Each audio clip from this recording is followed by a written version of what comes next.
প্রবাস নামটা শুনতে কতটুক ভয়ঙ্কর লাগে তাই না? যারা প্রবাসে আছে তারাই অবশ্যই ভালো বোঝে। প্রবাসে নামটা শুনতে যতটুক ভয়ঙ্কর, তার চেয়ে প্রবাসে থাকাটা অনেক ভয়ঙ্কর, অনেক কষ্ট। শুধু থাকাটাই কষ্ট না, প্রবাসে থাকতে গেলে অনেক কিছু লাগে। প্রবাসে আছে, অনেক টাকা ইনকাম করতেছে। টাকা ইনকাম করা কিন্তু এতটা সহজ না। হ্যালো, আসসালামু আলাইকুম এভরিওয়ান, সবাই কেমন আছেন? আশা করি সবাই ভালো আছেন। তো আজকে আমি যে বিষয়টা নিয়ে চলে আসলাম আপনাদের মাঝে, অবশ্যই পুরো ভিডিওটা ধৈর্য সহকারে দেখবেন, অবশ্যই বুঝতে পারবেন। তো আমাদের দেখেন একটা গাড়ি নিয়ে আসছি গ্যারেজে, গাড়িটা একদম নষ্ট হয়ে গেছে, অনেক কিছু এগুলা চেঞ্জ করবো। তো দেখতে থাকেন। বললাম না প্রবাসে থাকাটা কতটুকু কষ্ট, ইনকাম করা কত কষ্ট। তো আমাদের একটা গাড়ি নিয়ে চলে আসলাম গ্যারেজে, একটা নতুন ব্রেক লাগাই, তারপরে আমরা চলে গেলাম এখন দেখেন গাড়িটা ধোয়ানোর জন্য। কারণ গাড়ির ইন্স্যুরেন্স মাল কিয়া করবো, এই কারণে আপনাদের ভাই একদম পরিষ্কার করে ধোয়াইবো গাড়িটা। তো এখানে আসছি, দেখেন ভাইয়াগুলো অনেক অনেক ভালো ছিল। আমাকে দেখেন একটা চেয়ার আনে দিছে, বলতেছে আপু আপনি এখানে বসে থাকেন। তো আমি গাড়ি থেকে নামি এখানে বসে রয়েছি, গাড়ি যাতে উপর দিয়ে ভিতরে দিয়ে সুন্দর করে ডুবে, এই কারণে আমি নেমে এক জায়গায় বসে আছি। তো দেখেন পুরা এই জায়গাটা কি সুন্দর তাই না? সবটা দেখেন, এই তো এখানে সব গাড়ি ধোয়ায়। তো ভাইয়েরা নাস্তা করতেছে দেখতেছি। তো দেখেন গাড়িটা এত সুন্দর করে ধুইতেছে, একদম নিচে দিয়েও ধুইতেছে, কারণ গাড়িটার মাল কিয়া করবে, ইন্স্যুরেন্স করবে, এই কারণে একদম ফকা করে ধুইতেছে। তো আমি বসে রয়েছি, আপনাদের ভাই একটু আমার ভিডিও করে দিতেছে। একদম নিচে দিয়ে পারফেক্ট মতে ধোয়া শেষ। তো এখন উপর দিয়ে ধুইতেছে। বাইরে ভাই আমাদেরকে এরকম যত্ন করে না কেউ, ওই গাড়ির যেরকম যত্ন করে ধুইতেছে ভাইয়ারা, আমি দেখে পুরো অবাক। 1 ঘন্টা লাগে গেছে বরাবর গাড়িটা ধুইতে, পরিষ্কার করতে। এখন দেখেন আগে তো বৃষ্টি খারিফ চলতেছে, মানে অনেক বৃষ্টি, অনেক কাঁচরা গাড়িতে। আগে পানি দিয়ে কাঁচরাগুলো ধুই নিছে, এরপরে দেখেন সাবানের পানি মারছে, এগুলো ডোলি গাড়িটা ভালো করে ধুইতেছে সাবানের পানি দিয়ে। তো দেখেন সাবানের পানি দিয়ে ডলি ধোয়ার পরে একদম ফ্রেশ পানি দিয়ে ধুই, কত সুন্দর হয়েছে তাই না? গাড়িটা দেখেন মাশাল্লাহ অনেক সুন্দর লাগতেছে কালারটা। তো ভাইয়ারা শুধু ধোয়াইছে তা না, এখন দেখেন অন্য জায়গায় আনছে, ফ্যানের তলে আনি এখন পানিগুলো একটু একটু সরাইতেছে রুমাল দিয়ে, এগুলা কি সুন্দর পরিষ্কার করতেছে, একদম ফকফকা করতেছে, একড়া পানিও নাই, সবগুলা মুছে ফেলতেছে।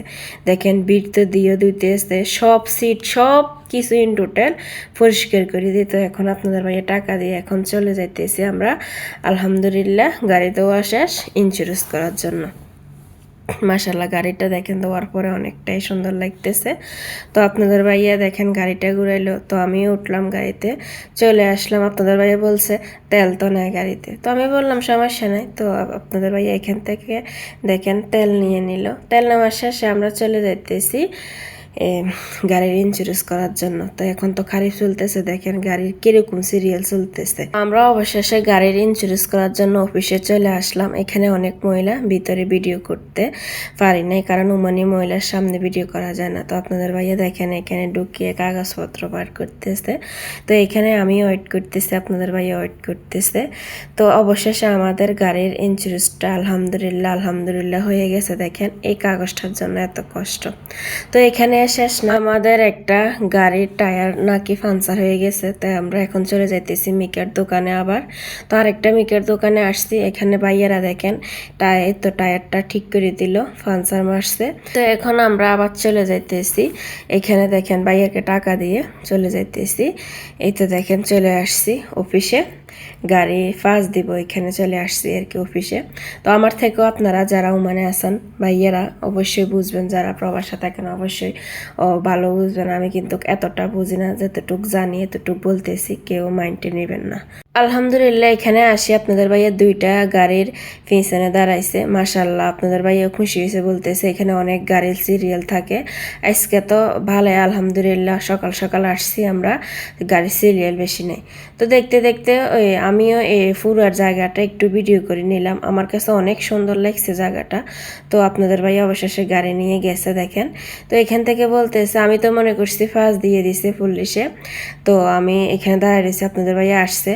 আসি আমারে বলতেছে গাড়ি তো ফার্স্ট দেয় না। আমি বলতেছি কেন? বলতেছে টায়ার সাইডোটা টায়ার নষ্ট হয়ে গেছে, এগুলো চেঞ্জ করান ছাড়া ফার্স্ট দিবে না। তো আমি কি করার, আর মন খারাপ দুজনের। হায় রে প্রবাসে থাকতে গেলে কত কিছু না লাগে। 2টা 3টা গাড়ি থাকলে মানুষের মনে হয়তো কোটি কোটি টাকা ইনকাম করে, তা না, একটা গাড়ির পিছনে অনেক টাকা খরচ আছে। দেখতে থাকেন, আজকে এই পরিস্থিতি না পড়লে কখনো বুঝতাম না আসলে ইনকাম বড় কথা না, ইনকাম 1 টাকা আসলে 2 টাকা চলে যায়। তো এখান থেকে চলে আসছি, আসার পরে বাইয়া দেখেন এগুলা সবগুলা বলতে 4টা চাকে খুলছে, খুলি সবগুলো নতুন টায়ার লাগাই দিছে এখানে দেখেন। তো এভাবে একটা একটা খুলছে, একটা একটা বের করছে, আবার একটা একটা লাগাই দিতেছে। এখানে কিন্তু 2টা ভাইয়া কাজ করতেছে দেখেন, 2 ভাইয়া 2টা করে 4টা টায়ার লাগাইতেছে। এগুলো দেখেন কত যন্ত্র ওদের। তো আর কি, অবশেষে যাই হোক লাগানো শেষ, ভাইয়াদেরকে টাকা দিয়ে আমরা চলে আসতেছি। দেখেন আমাদের গাড়ির চাক্কাগুলো লাগানো হয়ে গেছে। তো আমি আর কি করবো, আপনাদের ভাইয়াকে বলতেছি মন খারাপ করিয়ে না, নসিবে যা আছে তা। আলহামদুলিল্লাহ এখন শ্রোতা ফার্স্ট দিছে আমাদের গাড়িটা। আমরা ওইখান থেকে আরেকটা অফিসে গেছি পতাকার জন্য। এখানে আসি বলতেছে আপনাদের ভাইয়া এখানে তো জরিমানা আছে 100 রিয়াল। তো আপনাদের ভাইয়া জরিমানাগুলা দিয়ে দেখেন এই মালকিয়াটা আনছে। এই মালকিয়াটার জন্য আমরা এত দৌড়াদৌড়ি, একটা গাড়ির পিছনে অনেক টাকা খরচ হয় দেখছেন। তো আজকে এই পর্যন্ত। আমাদের ভিডিওটা ভালো লাগলে অবশ্যই বেশি বেশি করে শেয়ার করে দেবেন, আর ভালো লাগলে অবশ্যই একটা লাইক একটা কমেন্ট করতে ভুলবেন।